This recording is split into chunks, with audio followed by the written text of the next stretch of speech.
Hello, this is Paul, talking about A Course in Miracles again. And would you believe me if I told you that I'm going to talk about beliefs? Maybe you're not sure if you believe that. Let's find out. So a belief is a substitute for knowledge. And knowing is a quality of being in heaven, where you are directly knowing God and everything. There was no need for beliefs in heaven. And then along came the separation idea, and in order to give it any credit or validity, in order to forget to laugh at the mad idea or to buy into it at all, you basically were laughing at it and knew that it was nonsense. But then you tried to make it be true, even though it can't be true. And so you sort of gave this sort of an investment of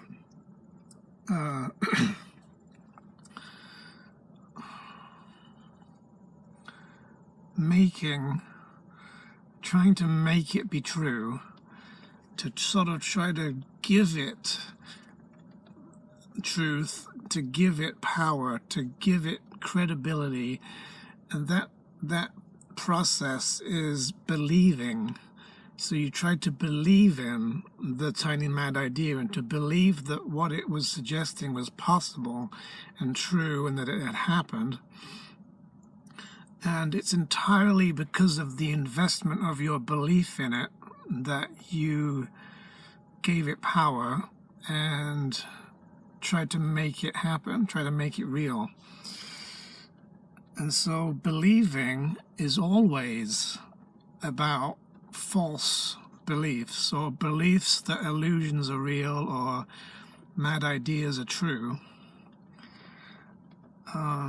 So in a sense, you can't have truthful beliefs or correct beliefs. You can either have false beliefs or you can have no beliefs. You don't need belief in order to know the truth.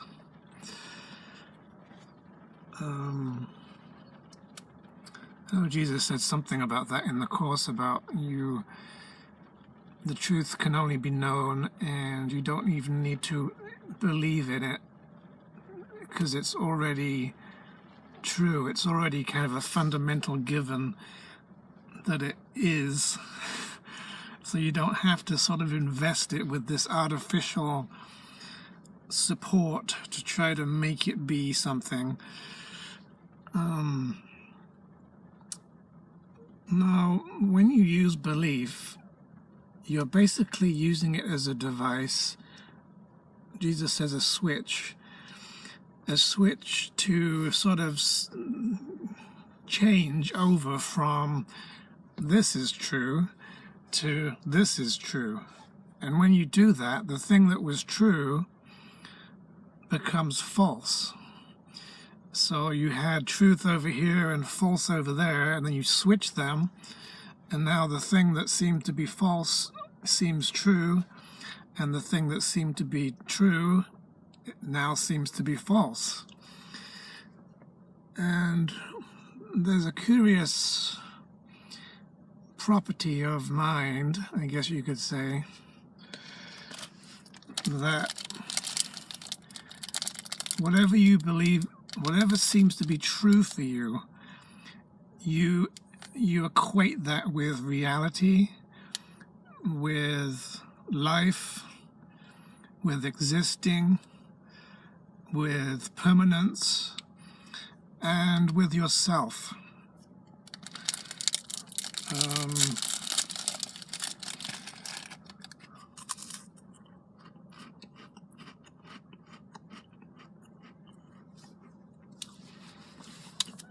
So if you change your belief in what is the truth,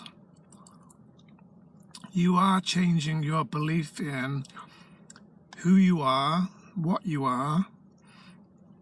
what is real, what is valuable, what's worth keeping, what should be defended and protected. And so you basically will sort of side with wherever the truth is, whatever it seems to be true and real for you, you will protect that and you'll defend it. And you'll want to maintain it and keep it. Hold on to it. And you don't want it to be challenged. And anything else that seems to contradict it or oppose it, you must therefore perceive mistakenly as something that's not true, something's false.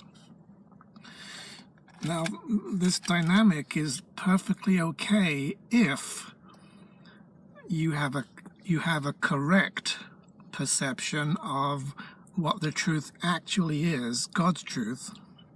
If you're lined up with that truth and you believe this is the truth, then you'll sort of correctly use the denial of what's false.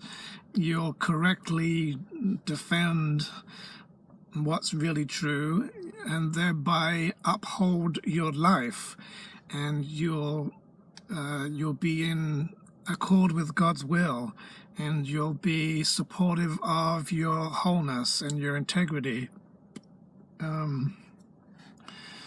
and your existence as God created you. You'll be aligned with the truth. If you have a correct and accurate perception of what is true, it protects you.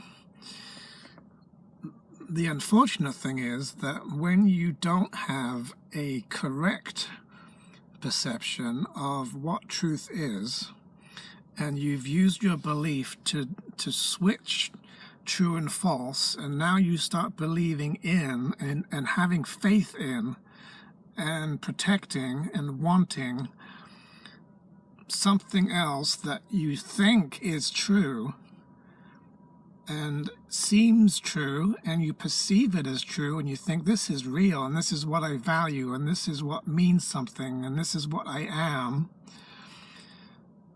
If that thing is not actually, in the biggest picture, if it's not actually God's truth, but it's somehow opposed to God's truth, but you don't see that it is incorrect, that you're mistaken, if you don't recognize that this truth is not really true, you'll still try to protect it and defend it and think of it as yourself, see it as your salvation, use it as to deny the real truth,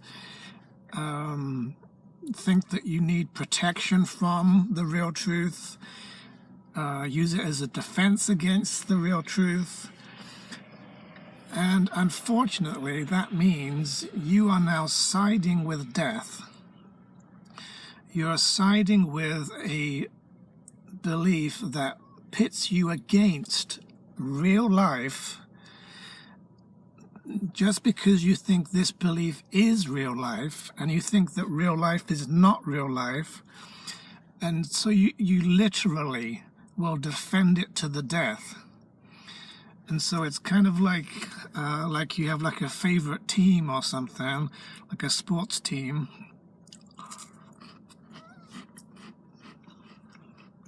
And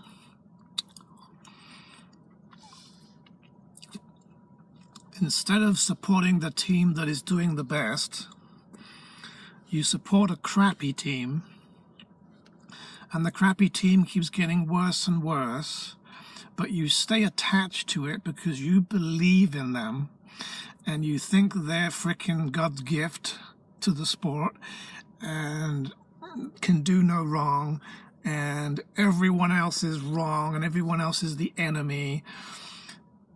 And this is a good analogy. And then you sort of side with the team, and you want to protect them at all costs, and you get offended when anyone says anything about them.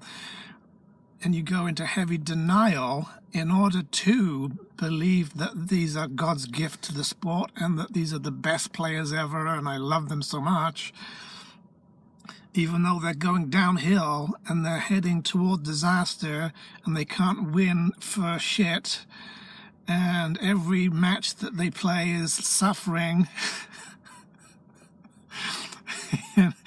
and terrible, and they're total losers and you feel like shit afterwards, just because you think they are where the truth is, and you go with that and you side with it, and it leads you down into hell and takes you away from happiness.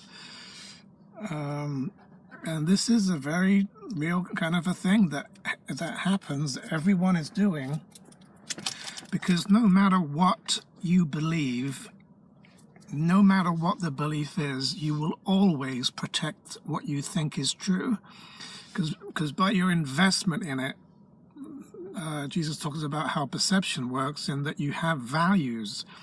You value this thing, and by valuing it, you believe in it. By believing in it, you want it.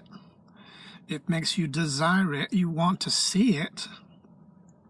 And that makes it, you project it, and then you perceive it. This is how perception works. You invest it with reality, and then you see the investment that you put into it, the belief that you gave it, that made it seem real and true and holy, becomes what you perceive in it, and you only see what you want to see in a state of denial.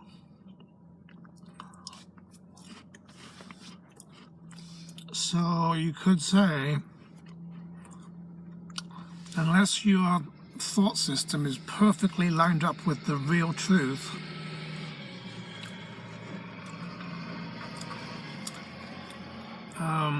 you have to go into denial in order to believe that something else is more true. You have to have shut that out of your mind.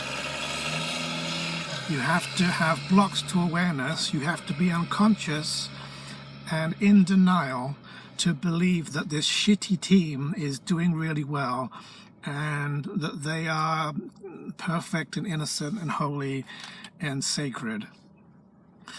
And this is how people choose to die. Because if you've taken God's truth of life and you've rejected it and you've labeled it as false and you've tried to assert that something opposite to it is true, you're literally now saying, I believe in death, and that belief causes your sense of truth to shift from here over to here, and now you will defend and protect and side with and position yourself with, see out of the eyes of death, believing that it is the most wonderful, perfect truth, that it is your salvation, that it's God, that it contains holiness and purity, and it's sacred, and there's nothing you want to do to make it stop or make it go away. And that's how you kill yourself. That's how you become suicidal, by believing that something that is not true is true. It literally makes you desire and want to be on the team of or side with something that you think is really valuable, but which in the biggest picture is hurting you and is causing you to suffer. And then you become blind to the fact that you're suffering.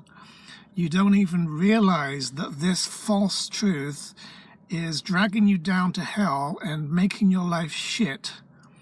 This is what happens like when people become addicted and have self-destructive behavior and become suicidal, and they destroy their lives because they're basically becoming literally blind to recognizing what it is that they're doing. They don't even see that they're hurting themselves. They could be in tremendous pain, emotional pain, physical pain, sickness, suffering like hell, and it seems as though everything's okay. There can be so much denial of the truth that you can have such blinders on that you don't want to see. I don't want the truth, I don't want to see it, to cause you to have such unconsciousness that you don't even recognize what you're doing to yourself, and that you're hurting yourself unconsciously and trying to destroy yourself and not even realizing that you're doing it. And that just goes towards death and suffering and suicide and sickness and self-imposed torture and insanity and believing that illusions are true and hopelessness and a lack of a will to live, by believing that something that is completely opposed to God's will is His will, believing that something completely untrue seems to be true, mistaking illusions for reality, believing the body senses. It can really mess you up. It's kind of like a navigation system. Wherever my truth is, I'm going to go there. I'm going to side with where it is and align myself with it. So if I've if I've elected and selected that God's truth is the truth, and I fully believe that, that's where I'm going to head. If I believe that the ego's truth, death, the opposite of life, if I think that truth is the real truth, I'm going to head towards it, and I'm going to put myself there. And then all the consequences that are going to come from that choosing are going to be self-inflicted and done so in denial, such that you may not even really realize that you're doing it to yourself. This is why you become unaware of the secret to salvation, and it becomes a secret because you don't see what you're doing to yourself. You don't recognize it. When illusions are not recognized as untrue, all illusions are untrue. If you don't recognize that they are untrue, you will believe in them and think that they're real, and then you'll want to keep them and protect them and make them your idol and worship them, and you become a death worshiper. Everyone who believes in death is a death worshiper.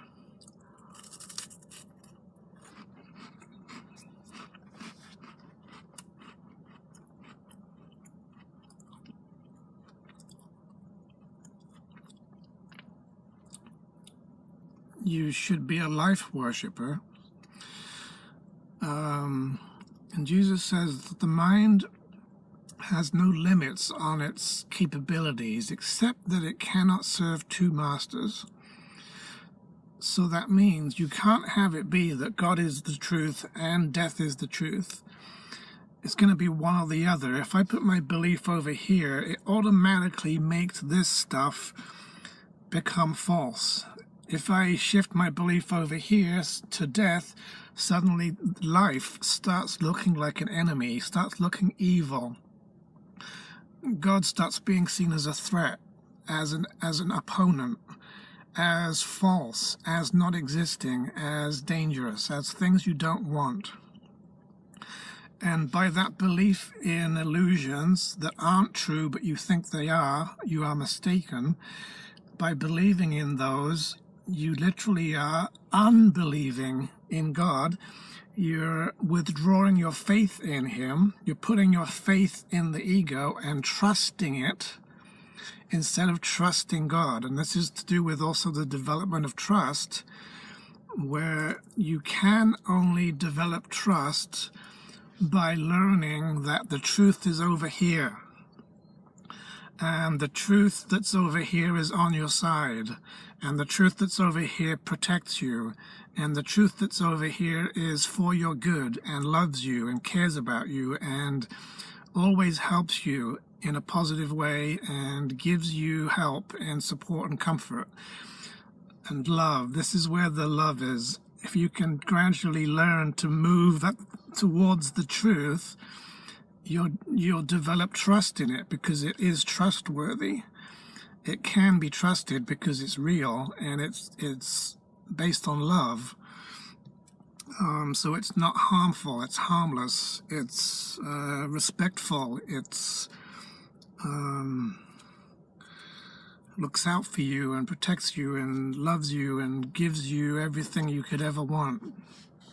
Forgiveness offers everything I want.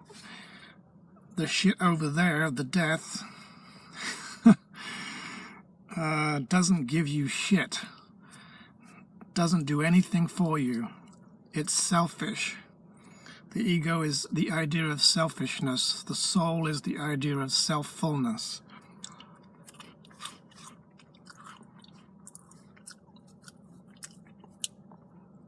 And so when you go that way to the ego, you get into this odd situation where it seems like you're going to get something, and the ego is promising something. There's going to be this outcome. If you do this, this will happen.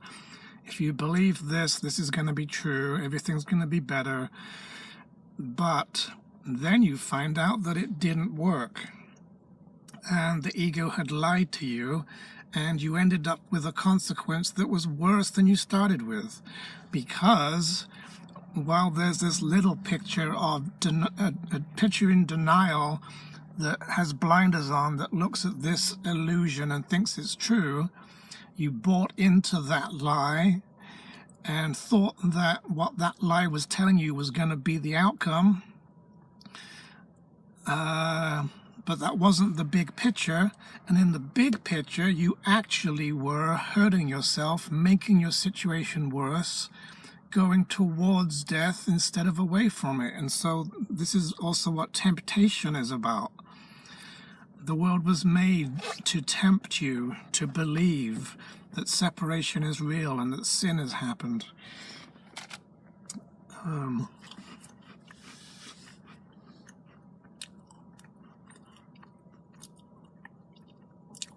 So when you invest something that's false with truth and you start believing in it and giving it a sense of truth and putting your heart into it and having faith in it, it starts to take on appeal because you want it.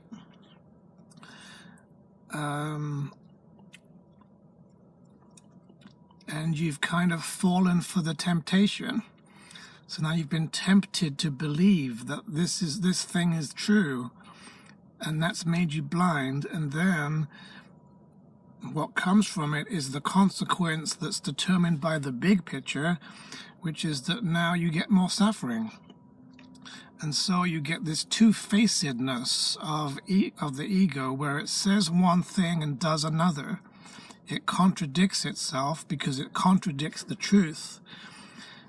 So if you side with that and you're confused about what's true and what's false, you will think that you're making your life better, but are actually making it worse. You'll think that you're going towards truth, but you're actually going towards lies. You'll think that you're defending yourself and protecting your life, but you're actually hurting yourself. This is how you become sick. Sickness is a defense against the truth. This is the ego's logic that here's the truth, it's completely true, but in my ego I'm going to think that something else is true. And so this truth is false. It's an enemy. It's opposed to me. It's attacking my truth, trying to take my truth away, trying to make me not exist. And so I'm going to defend against it and put up a defense and a block to awareness, shut it out, and go into denial and go over here and focus on my lie that I believe is true, thinking that by doing this, I'm protecting myself. I'm saving my life by becoming defended against the truth, against life. That if I defend against life, I'm going to be more alive. This is the ego's thinking, and it's completely insane. And what you get was not what you bargained for. Instead of getting protection and safety and health and love and support, you actually end up with the opposite. You become sick because you've separated yourself from life, you've denied awareness, you've blocked love, you've hidden in darkness, and now the body's going to start showing symptoms of suffering and sickness because that's what you've actually chosen and not what you thought you were choosing. So this is how sickness becomes a defense against truth, because it's not that you don't think that you're trying to make yourself sick. It doesn't seem to be your goal to make yourself sick and suffer or worse off.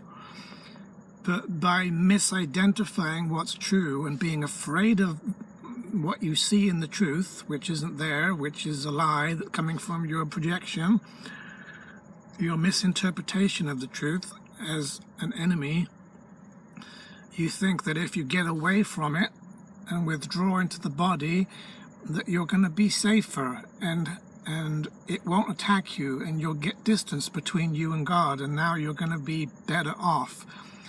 But it doesn't make you better off, it makes you worse off, because you were confused about what was true and what was false, and you listened to a lie thinking that it was the truth, and it deceived you. So sickness is self-deception, and the way to undo it would be to correct in your mind your false belief about what is true and what's false. This truth over here is not attacking me. It's not my enemy. God is not trying to hurt me. This truth that I was exposed to isn't threatening my existence because I am it. I am not this ego thing that's over here that I thought was me, that was getting threatened. I have an example. One time I was thinking about the Holy Spirit and how, to my mind, typically I had thought of the Holy Spirit as a separate entity from myself, and had this idea of, what if he's not separate?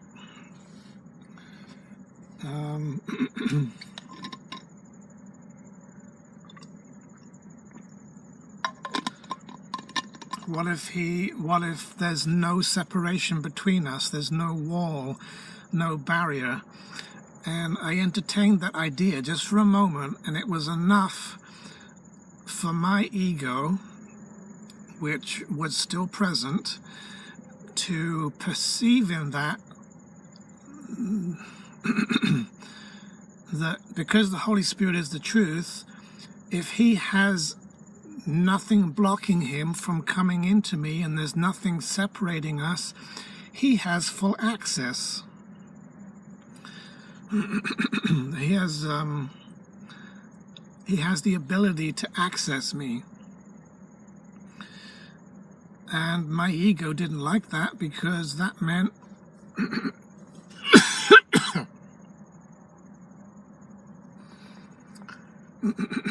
excuse me, because that meant that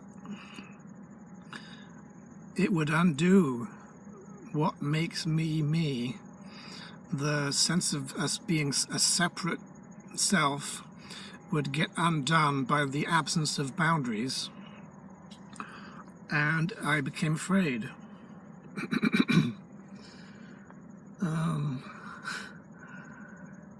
And instantly, automatically, without even thinking about it, I tried to shut him out and put up a boundary and defend against him and try to make a wall and hide in my body, and I could feel myself recoiling and shrinking and trying to hide. And within hours, I started getting sick and started getting all this congestion and blockage in my head and my ears, and my hearing got all blocked up and my ears were ringing, and started having trouble hearing because I didn't want to hear that. Didn't want that to be the truth.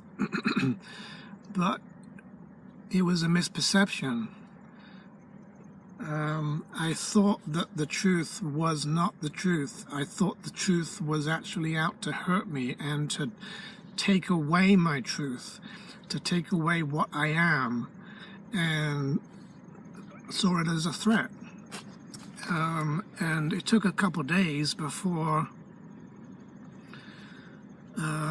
I realized that that was the starting point of the sickness, and to realize that I needed to overcome that fear. And the only way that I could overcome it was to reapproach the Holy Spirit and open up and trust and learn to see Him correctly, and to realize that it doesn't mean that I'm going to be undone and attacked, that He's not threatening.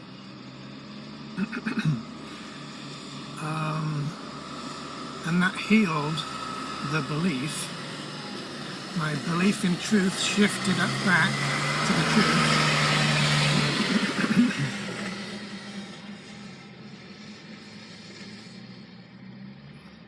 And within hours, maybe even less, all the symptoms disappeared. They just vanished. They just faded away, and there was no more. And I thought, oh, I'm getting sick, and I've eaten something, I've caught a cold or something, blah blah blah, looking for external causes because I had shut it out of my awareness. And in truth, I had chosen it. I had put the defense there, and thinking that it was protecting my life and saving me, because I thought that my truth was under attack, and thought that was going to be helping me, and it ended up hurting me because I was mistaken about what's true, and so got consequences that I wasn't expecting.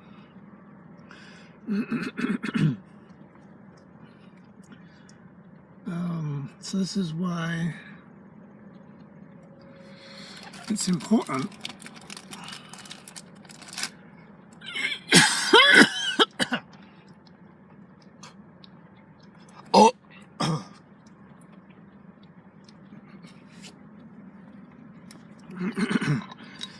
got some goop in my throat today.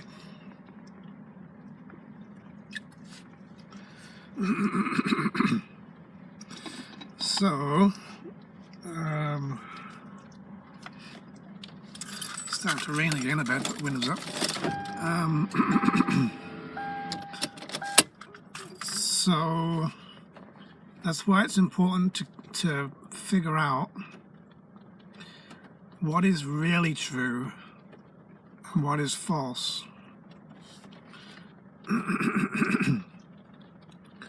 In the big picture, in God's picture, because if you have them confused, you will tend to steer away from the truth and away from life and away from health and happiness, believing that you're actually not making a mistake and that you're going in the right direction, and yet finding that it's making you suffer and making you unhappy, and it's not working.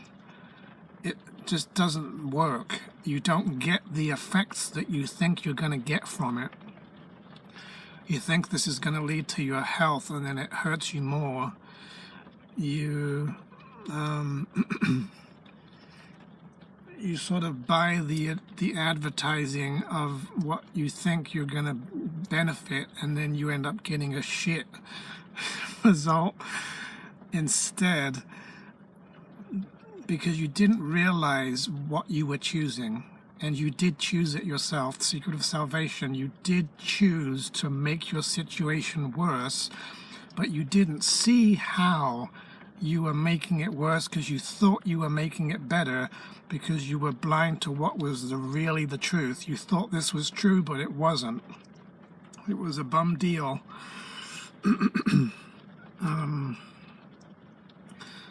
So this is mostly what the course is all about, is going from a state where you're very mistaken and very confused about what's true and real, and learning to sort out the difference between truth and false, questioning every single belief that you have to find out if it lines up with God's truth.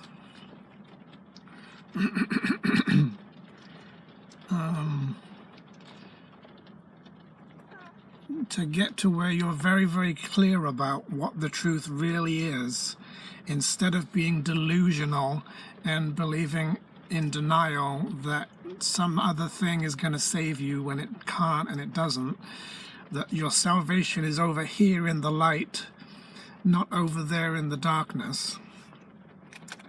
So it's just a matter of that choosing. You're choosing heaven instead of choosing hell. And it's all to do with what you believe the truth is. It's all about your belief.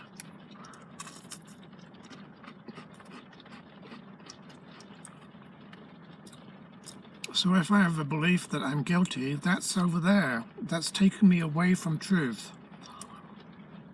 If I believe I'm unworthy of love, that's taken me away from truth. If I believe I'm afraid, I have a reason to be afraid, that's taken me away from life.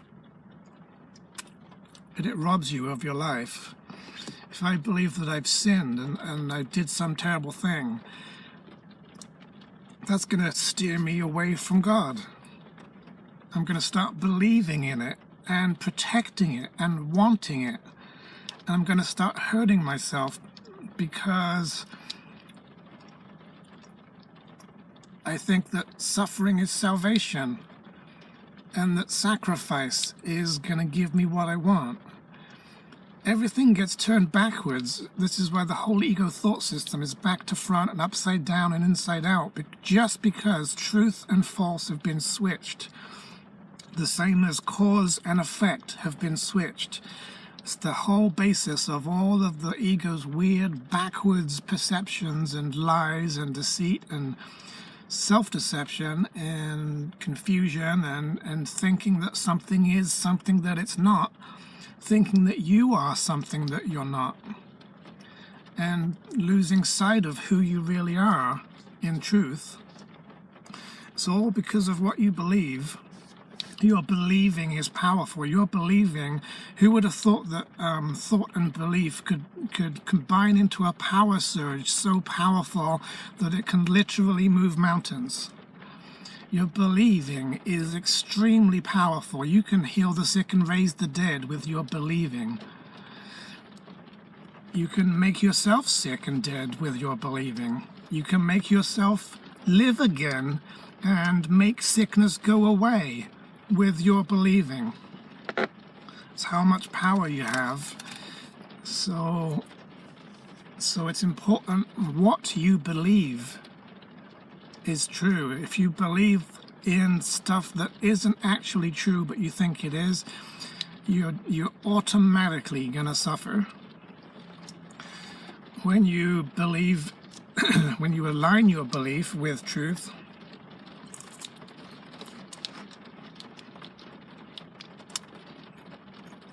you're automatically going to resurrect and come back to life. You're literally coming back to life. You're coming back to where the life is.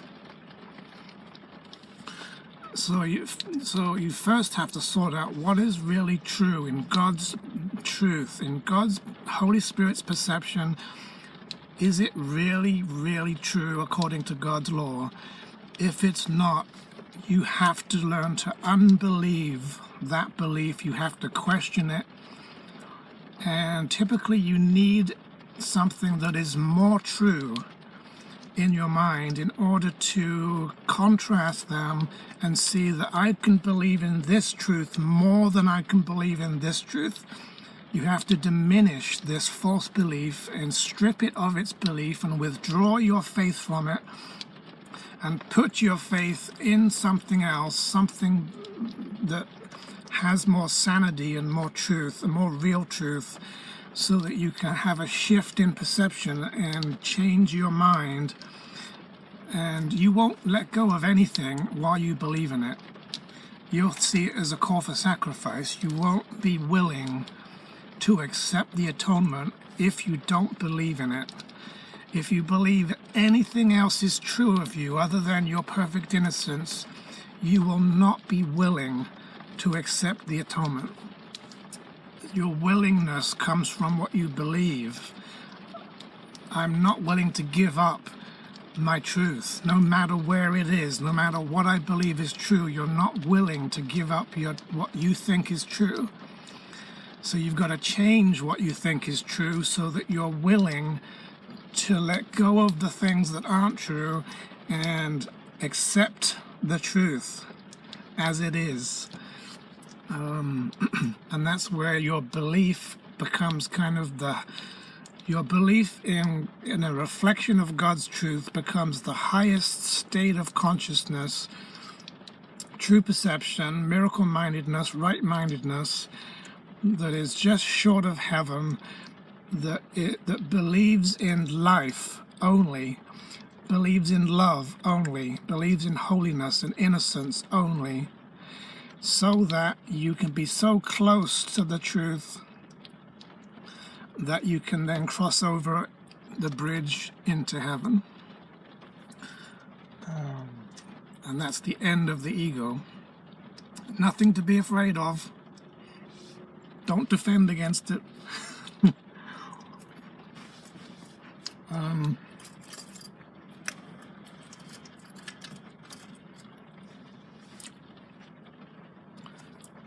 So as you do a forgiveness and you move towards truth and towards healing and towards forgiveness and towards atonement, you have to look at what am I believing and why am I believing it, and gradually dismantle the belief and withdraw your belief. And you can even tell yourself, I do not believe that I'm sick. I do not believe that I'm being attacked by other people. I do not believe that this fear is coming from that person.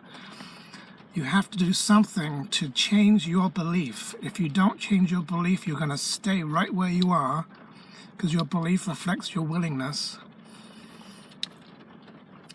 You need another belief to kind of transition to. You're like you're holding Holy Spirit's hand, letting go of the ego's hand. You need to have something more true to believe in that's true of you, so that when you take away this truth, you don't feel like you're not existing, or you don't have anything to hold on to or whatever. You put your faith and your trust into a new belief, a better belief, a more true belief. And that takes you toward the atonement. If you strip away all the reasons why you believe in something that isn't true, convince yourself that all those reasons are not true, they're all false, and you learn to see them as false so that they register to you as false. They don't seem true to you. You will then have no reason to hold on to them. And that's how you actually let them go. You're literally letting go of it instead of holding on tight with your belief. Your unbelieving sets it free, and then it can leave. And now you're all that remains is your truth. And now you're free of that old suffering. And you've moved toward atonement. And if you do this step by step towards more truth, more truth, more truth, unraveling fear and guilt and layers of sin, denial,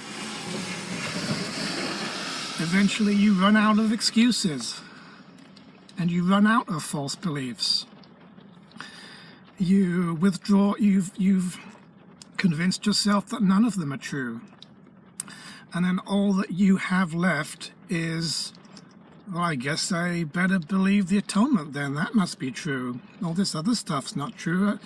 It becomes easy to accept the truth because you don't have any objections. You don't have anything else saying to you, I don't know about that. I'm not sure if that's the truth. And there's something over here that I still like and I still want to keep and hang on to. I think that, what about that? And what about that? And I'm not sure. Fear.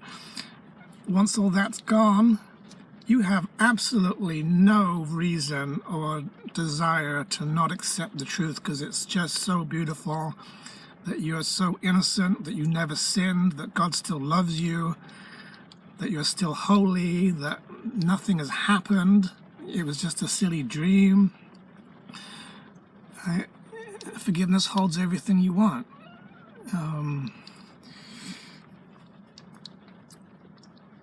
You then have full willingness to accept the truth as it is instead of trying to make something else true. And that's where you accept atonement. And you can do that on any issue, any belief that you have. You can go all the way and strip it away and remove it and cancel it and stop believing it. And to the point where all that's left is the obviousness that God's truth is the truth. And it's easy to accept, and you're willing to accept it, and you don't want anything else. And thereby you get healed in the atonement. The atonement is what cures you. It is the end of suffering. It is the resurrection. It is how you return to life. It's how you overcome death.